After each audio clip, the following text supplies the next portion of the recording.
Hey there, guys. What's going on?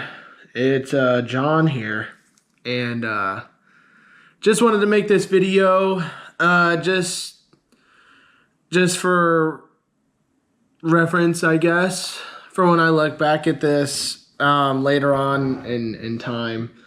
And also, I just wanted to pay tribute to my stepdad, which Saturday, April 11th, 2026, which was 3 days ago, we lost him. He passed away.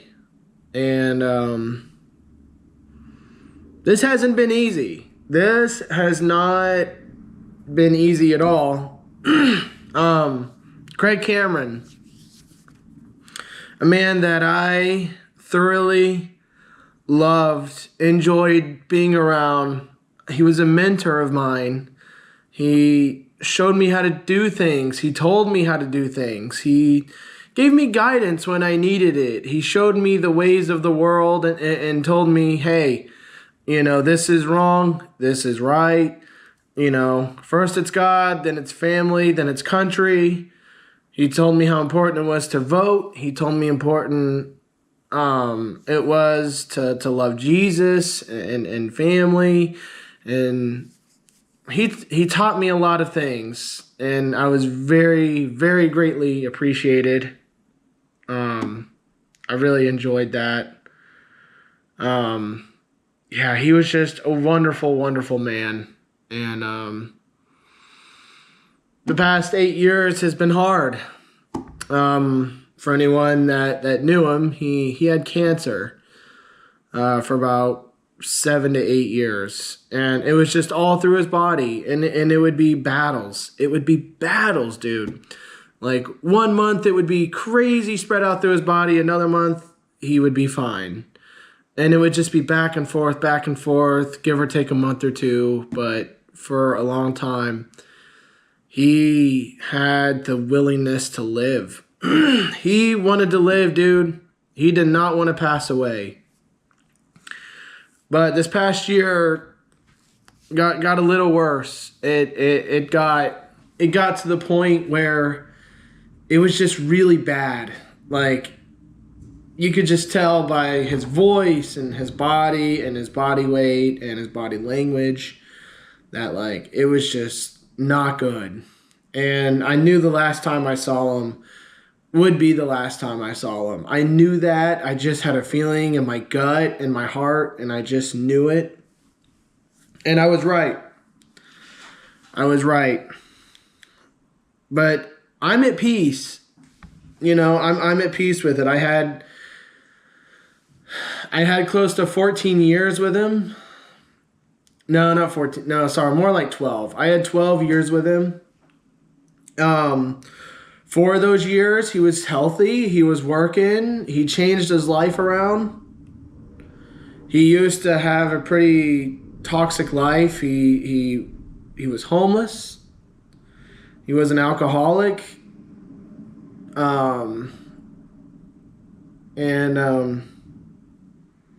He would tell me about certain drug usage. It wasn't nothing crazy, but he did tell me about certain drugs that he did use. But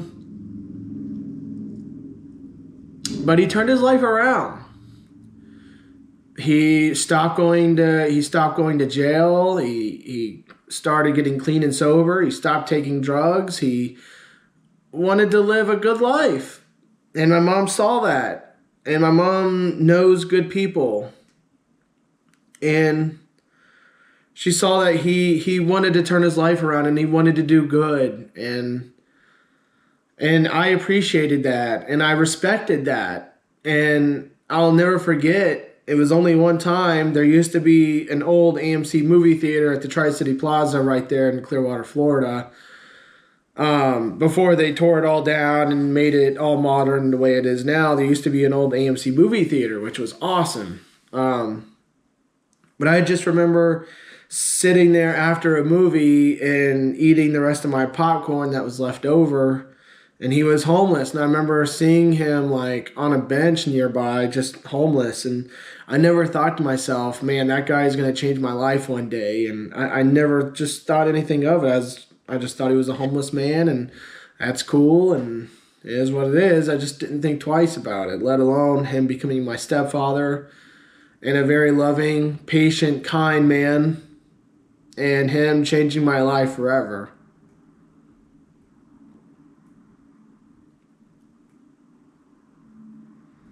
I didn't think that would ever happen.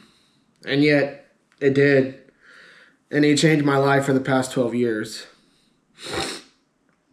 I'm not gonna say every interaction was awesome. It wasn't. I'm sure I annoyed him. I was he met me when I was in my rambunctious 20s, and I was drinking and partying and just being a typical crazy 20-year-old kid that had nothing to lose, had nowhere to go, nothing to do, and and he probably saw me and he was like, maybe that guy will never change, and I hope I proved him wrong. But that's besides the point. Craig turned his life around for the better, for the good, decided to marry my mom.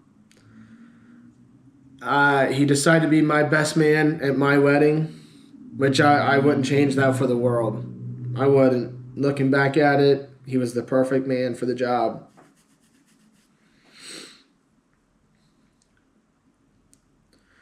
It's hard. It's hard on my mom.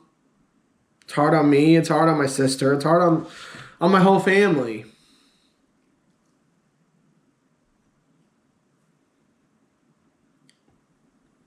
We're all heartbroken, saddened.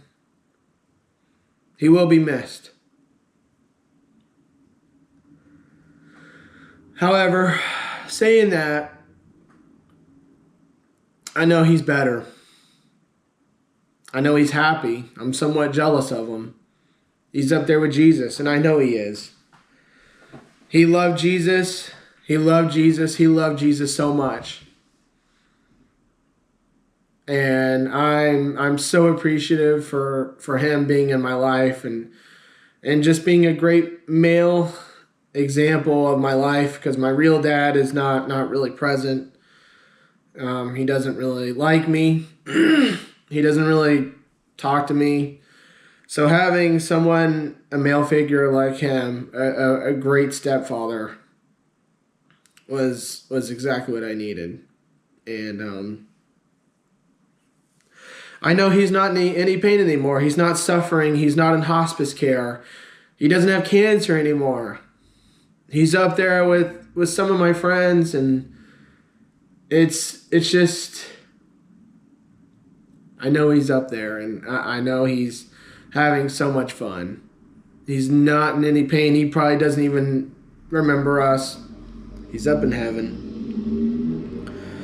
And I will miss him forever, and he's a person I will never forget.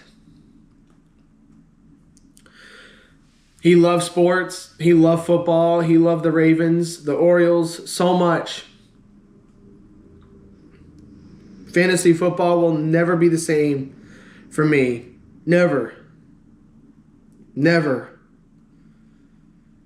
Football, sports in general will never be the same, because he loved sports.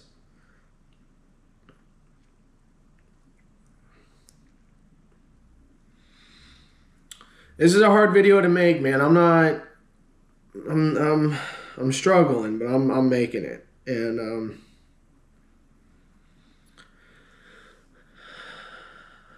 I'm just glad he's not in any pain anymore, and he's not suffering. And that's what I have hope for, and I know I will see him again. I know I will see him again. But I'm going to end this video on a positive note. And just thank Jesus for the time that I had with him. Thank Jesus that I had the time I did have with him.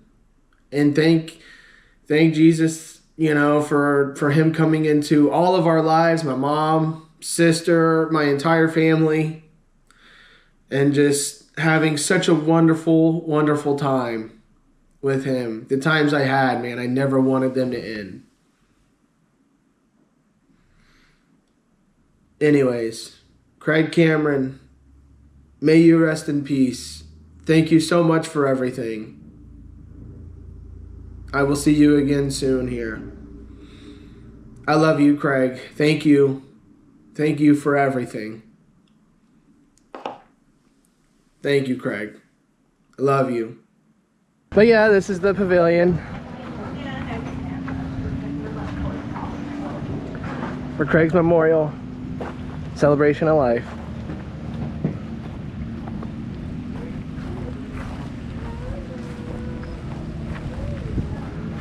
This is it.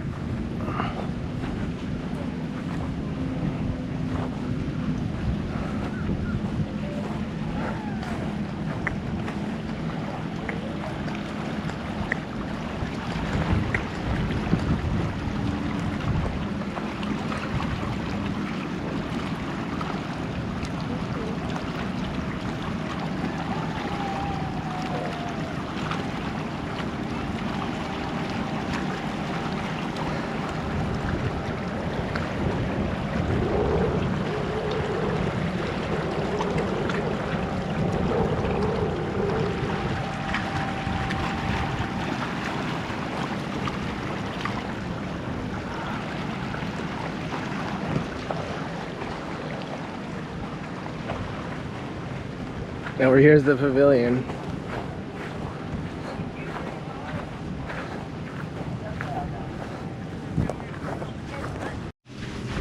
Here, I got the GoPro out. GoPro. Good. Can you girls say hello? Hi. Say hi. Hi. Say we're here at the pavilion today for Papaw's celebration of life. Say I miss you, I Papaw. miss you, Papa. I miss you. I miss you. What do you have here, Chalk? Yeah. Oh yeah, I'm down. I live So, with my so we could that And we have bubbles. So Johnny's got a Coke. Got my coat. Banner. Got his sandwich. I'm hungry.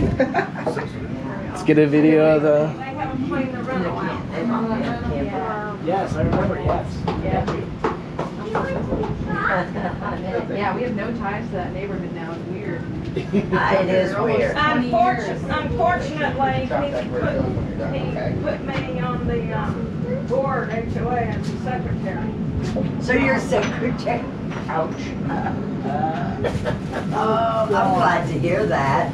Well, Somebody needed to they all take left. over. They all left. Did they really? Oh, look at the water. They did take the money Not again. even ran. Yep. You know what? I'd take them to court. Mary Sanders is still with us on that board. I'd take them to court. You hear that? You can't. They just broke us. Took the money again. The whole thing, all of them quit but Mary. Of course, when they steal, they gotta run.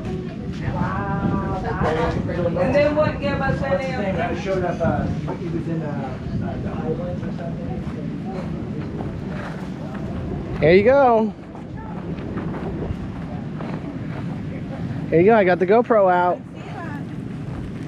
All right, look at the water, Charlie. Oh. Isn't it beautiful? Charlie, what do you think, bud? Are you okay? Hey, everybody. I had a speech written for Craig, and I didn't have a chance to say it at a celebration of life.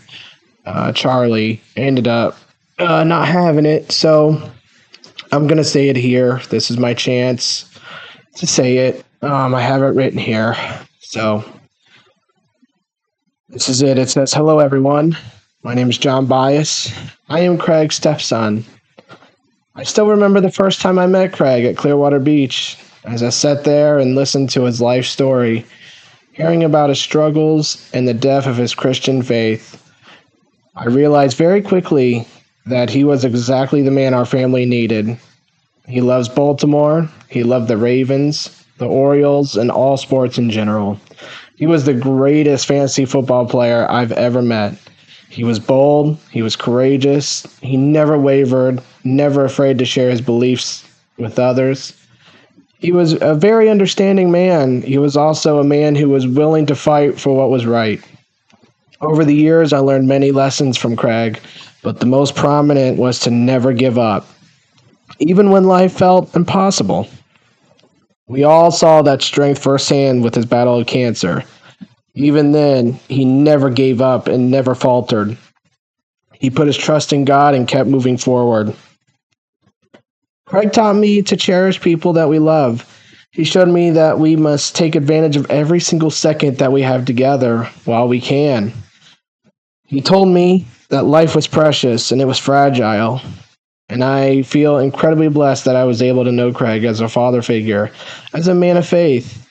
I am so thankful for the time I had with him, and I am especially grateful for that Charlie was able to see him the last trip we were there, and we got to spend time with him before he passed. He will deeply be missed, but his lessons and his faith will stay with us forever. We love you, Craig, and thank you for everything you did, not only for me, but for my family and for the world. We love you, Craig. Rest in peace.